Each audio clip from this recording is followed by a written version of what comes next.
Hello traders. Welcome back to the trading insider YouTube channel. और आज की इस वीडियो में हम लोग ईटीएफ इन्वेस्टिंग की एक स्ट्रेटजी को देखने वाले हैं। जितने भी लोग ईटीएफ में इन्वेस्ट करने का सोच रहे हैं या ईटीएफ में इन्वेस्ट करने वाले हैं, इस वीडियो को एंड तक देखना।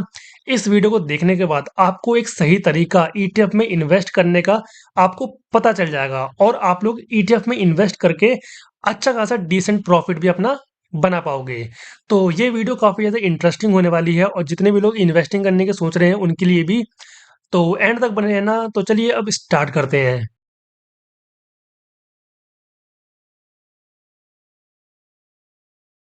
तो देखो, पहले थोड़ा बेसिक से हम लोग स्टार्ट करते हैं। अगर हम लोग मार्केट की तरफ इस टाइम पे देखते हैं, लाइक यहाँ पे मैंने खोल रखा है निफ्टी फिफ्टी का चार्ट। अगर मैं निफ्टी फिफ्टी को डेली टाइम फ्रेम पे देखता हूँ तो हमको दिखाई देता है कि मार्केट पिछले कई महीने से फॉल कर रही है। अगर आप लोग ये पूरा फॉल देखोगे तो ये अगर ऊपर से मेजर करें हम लोग तो करीबन 16.5% का ये करेक्शन हमको दिखाई देता है।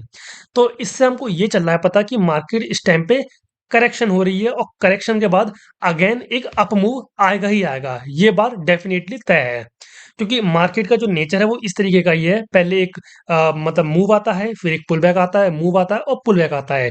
तो इसको भी अगर लोग इस तरीके से देखें तो ये एक मूव है, एक पुल बैक है और अगेन एक मूव आ सकता है। तो इस टाइम पे हमको एक डिसेंट प्राइस पे हमारा मार्केट मिल रहा है। जितने भी लोगों को इन्वेस्टिंग करनी है इस टाइम पे वो लोग इन्वेस्टिंग करना स्टार्ट कर चुके हैं और अगर आपको करनी है तो आप इन्वेस्ट कर सकते हो। एवरेजिंग करके इन्वेस्ट करो। लाइक मान लो इस टाइम पे मार्केट यहाँ पे है तो यहाँ पे इन्वेस्ट करो। अगर थोड़ा नीचे आता है तो अगेन थोड़ा सा और इन्वेस्ट कर दो, और नीचे आता है तो और नीचे इन्वेस्ट कर दो। इस तरीके से अपनी इन्वेस्टिंग अपनी एवरेजिंग करते हुए चलो। उसके बाद जब मूव आएगा तो आपको अच्छा खासा रिटर्न दिखाई देगा। बट इस वीडियो में हम लोग बात करने वाले हैं ईटीएफ इन्वेस्टिंग की स्ट्रेटजी के बारे में, तो हम सिर्फ उसी पे बात करेंगे। तो देखो, ईटीएफ इन्वेस्ट हमको करना ही क्यों है, ईटीएफ में क्यों करना है, स्टॉक्स में क्यों नहीं कर सकते हैं। अगर हम लोग स्टॉक्स की बात करते हैं तो जितने भी लोग मार्केट में नए हैं उनको मैं बता दूं, स्टॉक्स में अगर आप लोग इन्वेस्ट करते हो तो यहाँ पे रिस्क आपको बहुत ही ज्यादा देखने को मिलता है कंपेयर टू ईटीएफ। ईटीएफ में आपको कम रिस्क मिलता है और स्टॉक्स में आपको रिस्क ज्यादा दिखाई देता है। अब देखो, अगर मैं आपको बताऊं तो पहले एक हिंडनबर्ग करके एक रिसर्च सेंटर था। बेसिकली वो करते क्या थे कि जो स्टॉक्स होते हैं, जो कंपनियां होती हैं, उनके बारे में रिसर्च निकालते थे कि इस कंपनी में ये दिक्कतें हैं, वो दिक्कतें, इस तरीके से रिसर्च करते थे। और उसका सबसे ज़्यादा इम्पैक्ट पड़ता था स्टॉक्स के ऊपर। अगर आपको पता हो तो अडानी के जो शेयर्स थे उन पे हिडनबर्ग बहुत ज़्यादा रिसर्च करता था, जिसकी वजह से जो अडानी के शेयर्स थे वो कई कई परसेंट क्रैश हो जाते थे एक एक दिन के अंदर। यानी कि जितने भी लोग अडानी के शेयर्स में इन्वेस्ट करते थे उनको काफ़ी नुकसान देखना पड़ता था, कई परसेंट का। ठीक है। यानी कि इस चीज़ से हमको ये साफ चल रहा है पता कि अगर हम लोग स्टॉक्स में इन्वेस्ट करते हैं तो वहाँ पे हमको रिस्क देखने को ज़्यादा मिलता है कंपेयर टू ईटीएफ। तो हम लोग इसीलिए ईटीएफ में इन्वेस्ट करने वाले हैं, क्योंकि यहाँ पे लो रिस्क प्लस यहाँ पे रिटर्न भी हमको अच्छे देखने को मिल सकते हैं। और अगर हम लोग बात करें कि हमको कौन से ईटीएफ में इन्वेस्ट करना चाहिए, तो मैं आपको सजेस्ट करूंगा कि आप लोग हमेशा इंडेक्स के ईटीएफ्स में इन्वेस्ट किया करो। क्योंकि अगर आप लोग इंडेक्स के ईटीएफ्स में इन्वेस्ट करोगे तो आपको रिटर्न मिलना तय है, क्योंकि आज नहीं तो कल इंडेक्स को ऊपर जाना ही जाना है। अगर आप लोग निफ्टी फिफ्टी के इंडेक्स को देखते हो तो आपको दिखाई देगा कि कितने टाइम से मार्केट, जो निफ्टी फिफ्टी का जो चार्ट है वो ऊपर रैली करता हुआ दिखाई दे रहा है। भले आपको बीच बीच में करेक्शन दिखाई दे, मुश्किल से मुश्किल आपको 15-20% 25% तक का करेक्शन दिख जाएगा। ऐसा कभी नहीं होगा कि 50% 60% 70-70% क्रैश देखने को मिल रहा है, ऐसा नहीं होगा। 15-20-25% करेक्शन आने के बाद में अगेन आपको रैली देखने को मिलेगी मिलेगी, अगर आप लोग इंडेक्स के ईटीएफ्स में इन्वेस्ट करते हो। अब एग्जांपल के लिए आपको मान लो इंडेक्स के ईटीएफ में इन्वेस्ट करना है, तो मैं आपको सजेस्ट करूंगा आप लोग यूज करो धन को। धन एक बहुत ही ज्यादा पावरफुल ब्रोकर है जहां पे आप लोग इन्वेस्टिंग, ट्रेडिंग सब कुछ कर सकते हो, वो भी एकदम इजी तरीके से। तो अगर आप लोग ईटीएफ में इन्वेस्ट करना चाहते हो तो सिंपली धन को यूज कर सकते हो। डिस्क्रिप्शन में लिंक दे रखा है, जाकर अपना अकाउंट ओपन करवा लेना। ओके। और अकाउंट ओपन हो जाने के बाद में आपको आना है web.dhan.co। यहाँ पे आने के बाद आपको आना है मार्केट वाले ऑप्शन पे। उसके बाद यहाँ पे एक ऑप्शन मिलेगा ईटीएफ्स करके। अब देखो यहाँ पे आपको दिखाई देगा ब्रॉड इंडेक्स करके, जो मैंने आपको बताया कि आप इंडेक्स के ईटीएफ्स में इन्वेस्ट करो, जो कि सेफ रहेगा आपके लिए बहुत ज़्यादा। तो देखो यहाँ पे निफ्टी 50 का एक ईटीएफ है निप्पॉन निफ्टी 20 करके, जो कि काफ़ी ज़्यादा फेमस है। निफ्टी 20 करके ये ईटीएफ है। अगर आप लोग इसका चार्ट देखो, लाइक अगर मैं इसको साइड बाय साइड इसका चार्ट ओपन करता हूँ, जहाँ पे हम लोग सर्च करते हैं निफ्टी 20, तो यहाँ पे ये ईटीएफ आ जाएगा। और अब देखो, अगर आप लोग वीकली चार्ट पे इसको देखते हो और साथ में ही निफ्टी फिफ्टी के चार्ट को देखते हो, तो आपको बिल्कुल सिमिलर दिखाई देगा। जो ये फॉल यहाँ पे आया हुआ है, सेम यही फॉल आपको ईटीएफ में भी दिखाई देगा। अगर ये करीबन 16.5% का फॉल था, इसमें आप लोग कैलकुलेट करोगे तो यहाँ पे भी आपको 16.5% का फॉल दिखाई देगा। यानी कि एग्जैक्टली जितना आपका इंडेक्स मूव करेगा, उतना ही आपका ये इंडेक्स का ईटीएफ भी मूव करेगा, जो कि है निफ्टी 20 करके। अब वो स्ट्रेटजी क्या है जिसको यूज करके हम लोग इन्वेस्टिंग करने वाले हैं, तो देखो, अगर इसको मैं पहले डे टाइम फ्रेम पे कर देता हूँ, डे टाइम फ्रेम पे। और अब हम लोग यहाँ पे लगाएंगे एक इंडिकेटर जिसका नाम है आरएसआई। आरएसआई बेसिकली करता क्या है कि मार्केट में जो बाइंग या सेलिंग हो रही होती है उसकी स्ट्रेंथ को बताता है कि बाइंग में स्ट्रेंथ है कि नहीं, सेलिंग में स्ट्रेंथ है या नहीं है। साथ ही अगर हम इसको यूज करते हैं तो इससे हमको ये भी चल जाता है पता कि मार्केट ओवरबॉट या ओवर सोल्ड तो नहीं हो चुकी है। ओके, तो ये काम होता है हमारे आरएसआई का। अब थोड़ा सा और जान लेते हैं आरएसआई के बारे में, ताकि हम अपनी स्ट्रेटजी पे अच्छे से काम कर सकें। तो देखो, जो नीचे आपको एक ग्राफ दिखाई दे रहा है, ये होता है आरएसआई। बेसिकली इसमें दो बैंड होते हैं, एक अपर बैंड जो कि ये वाला होता है, इसकी वैल्यू होती है 70। इसी तरीके से जो लोअर बैंड होता है ये वाला, इसकी वैल्यू होती है 30। ओके, और जब भी आरएसआई 70 को क्रॉस करके, अपर बैंड को क्रॉस करके ऊपर जाता है, यानी कि मार्केट हो चुकी है ओवरबॉट।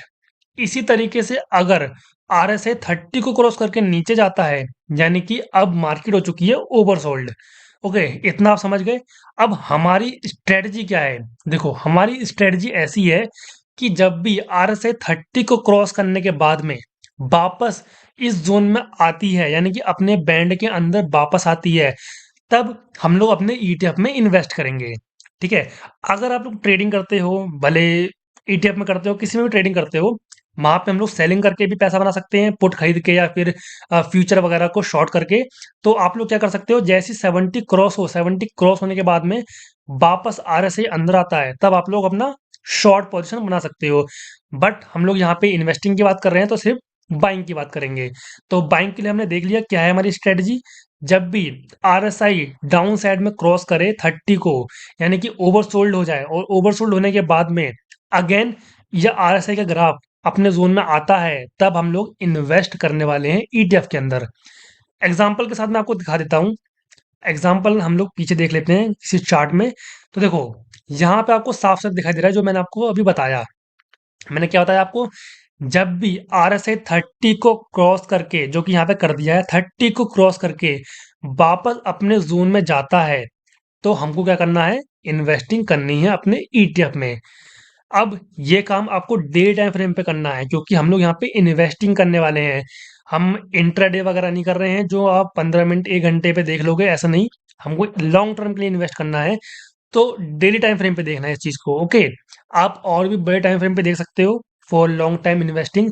हम डेली टाइम फ्रेम पे देखते हैं, एकदम बेस्ट है। अगर आप डे टाइम फ्रेम यूज कर रहे हो तो सही है एक तरीके से। ठीक है, अब देखो यहाँ पे आपको दिखाई दे रहा है जो मैंने आपको बताया अभी भी, कि जैसे ही आरएसआई डाउन साइड में क्रॉस करने के बाद में वापस अपने जोन में जाए, तब हमको इन्वेस्टिंग करनी है। तो देखो, इस वाली कैंडल में आरएसआई वापस अंदर आया है। देखो नीचे ध्यान से देखो, ये वाली कैंडल वो है जिसमें आरएसआई वापस अंदर आ गया है। तो यहाँ पे हम लोग अपना ईटीएफ में इन्वेस्ट करते। अब देखो, इससे कंफ्यूज मत होना कि मैं तो निफ्टी 50 के चार्ट में दिखा रहा हूँ। सेम बिल्कुल एग्जैक्टली यही चीज आपको ईटीएफ में भी दिखाई देने वाली है, क्योंकि अभी हम लोगों ने देखा कि ईटीएफ का और निफ्टी 50 का चार्ट बिल्कुल सेम टू सेम चलता है, तो आपको कोई भी कंफ्यूजन नहीं होने वाला है। लाइक मैं ढूंढता हूँ यहाँ पे कि कहाँ है ये। ओके, तो यहाँ पे इस पॉइंट पे मैंने इन्वेस्ट किया है, यहाँ कहीं पे। ओके, इस कैंडल पे मैंने इन्वेस्ट किया है। तो सेम ईटीएफ में भी अगर आप लोग इसको बाय करते हैं, तो यहाँ पे कहीं बाय करते, और आप लोग खुद ही देख सकते हो कितना परसेंट का रिटर्न आपको यहाँ पे अब तक मिल चुका था, अगर आपने लॉन्ग टाइम इसको इन्वेस्ट करके छोड़ दिया होता। देख लो यहाँ पे ईटीएफ भी अगर आप लोग देखोगे, तो करीबन ये है 38% के करीब रिटर्न यहाँ पे दिखाई दे रहा है। तो इस तरीके से ये स्ट्रेटजी काम करती है कि जैसी 30 को क्रॉस करने के बाद वापस आरएसआई अपने जोन में आता है, आपको बाय करना है। सिंपल। एक एग्जांपल और देख लेते हैं ताकि कोई कंफ्यूजन ना रहे। तो देखो यहाँ पे आप लोग ध्यान से देखो, आरएसआई को देखो ध्यान से। पहले आरएसआई नीचे गया, 30 को क्रॉस किया, क्रॉस करने के बाद में ऊपर आ गया। अब यहाँ पे हमको करना चाहिए था बाय, इन्वेस्ट करना चाहिए था अपने ईटीएफ में। तो सिंपली यहाँ पे किस कैंडल में अंदर आया, इस कैंडल में चलो अंदर आया, मान लेते हैं इस वाली कैंडल में आया अंदर। वैसे तो इस वाली कैंडल में अंदर आ गया, पर एग्जांपल के लिए थोड़ा लेट हम मान के चलते हैं। तो यहाँ पे हम लोग इन्वेस्ट करते हैं और आप लोग खुद देख सकते हो कि कितने परसेंट का रिटर्न हमको यहाँ पे मिल रहा होता। ओके, इस तरीके से आपको ये स्ट्रेटजी को यूज करना है। अब इस टाइम पे अगर मैं बात करूं तो सेम सिनेरियो इस टाइम पे भी बन रहा है। अगर आप लोग देखोगे तो आपको दिखाई देगा, एक तो मार्केट में करेक्शन आ चुका है इस टाइम, करीब 16.5% का करेक्शन आ चुका है, आपने देख लिया। ये करेक्शन आ चुका है, अब एक अप मूव आना चाहिए, बट कब, एक राइट टाइम कौन सा है कि अप मूव अब आ सकता है, ये हमको यहाँ पे देख के चल रहा है पता।